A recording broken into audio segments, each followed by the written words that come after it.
Joining me now, Rohit Chopra, former director of the Consumer Financial Protection Bureau and former member of the FTC. And Dan Nathan is back, co-founder of Risk Reversal and a CNBC Fast Money contributor. Okay, Dan, I know that for investors, Iran's nuclear capabilities were never a focus for them. They wanted this thing over before it started. So what is your take on the market reaction to even the announcement that there's a deal? Because there is no deal completed yet. Not Monday, not Tuesday, not Wednesday, not Thursday, even though he signed something.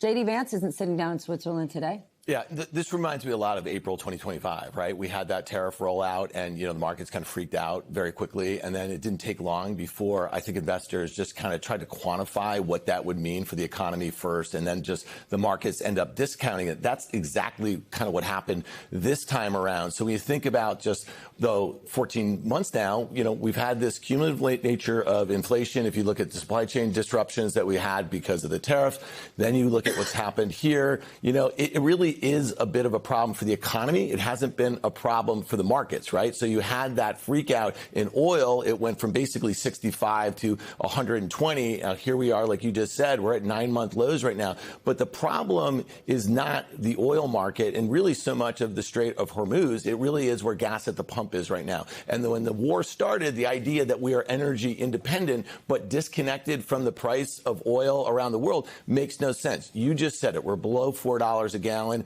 At the pump. Last year, we averaged $2.80. We got as high as $4.55. That is going to weigh on consumers or continue to do so. We go into the driving season. And, when you think about it, 60 days, already look at the kerfuffle we've already had in the first 48 hours of this thing. There will be a premium that sticks to the price of gas at the pump. Rohit, once companies raise prices, and I'm not just talking about gas, they do not cut them. It does not work that way. Does it mean that that this inflationary environment we're in is just going to stick? We know that wages are not keeping up with inflation at this point. Well, we've seen this now a few times during the shortages around COVID. They were saying, well, we got to raise prices temporarily. They never went down. Then, of course, after the tariffs, even when the tariffs were struck down, we have not really seen those prices go down. And this is going to be the same exact thing. We are seeing it's not just the price at the pump.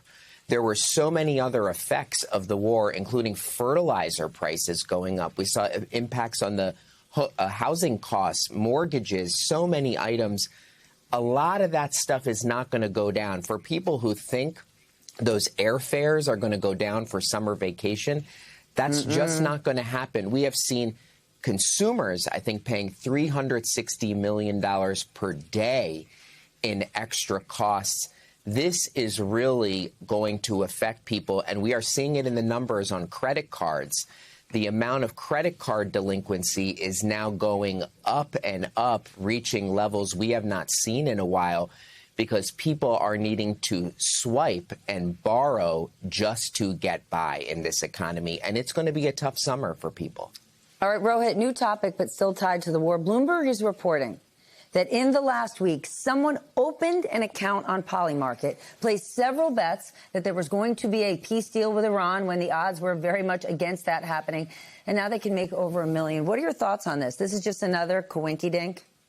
Yeah, well, we've seen there's two big threads now where insider trading is occurring on these prediction platforms. One is really polling and politics. We saw this with Eric Adams. We saw this in other incidents, people knowing advanced polling or when a candidate is dropping out. Now, that may not be as big of a deal. Now, though, there is a market for military intelligence, for knowing sensitive information about diplomatic talks, and it can be wagered on.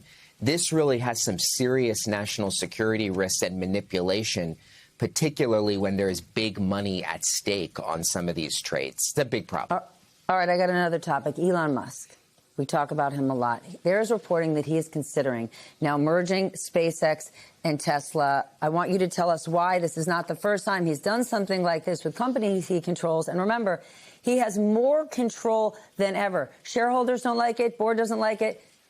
Tough nuts. He controls it all. Right. So he has essentially super voting rights, right? And the corporate governance. Like super voting rights. And the corporate governance around his companies over the last 15 years or so has been non-existent, right? And I think a lot of it has to do with the allure of Elon, that he's meant to be this guy that everybody around him, really wants to give him the keys to the kingdom. I actually don't have too many problems if this thing were to merge. There's a couple things going on at Tesla. Their electric vehicle business really stinks right now, right? And so the other parts of that business are robo-taxis, who just think like Uber, just robo-taxi like Waymo. And then it's robotics. And these things are not really going to happen anytime soon. So for all intents and purposes, if you want to try to regulate this guy, just have it all together rather than just two separate companies. He also moved the legal home for both of these companies from Delaware to Texas. Most people are like, that doesn't matter to me. Why should I care? Why is this so important for us to understand? Because this is about shareholders, consumers, who's being protected and who controls the power. Right. So Texas is far easier than that of Delaware. Delaware is kind of an interesting state. They're like 45th in population, 43rd in GDP, but they're 5th in GDP per capita. So they punch way above their weight. I think they have like 1 million people there. So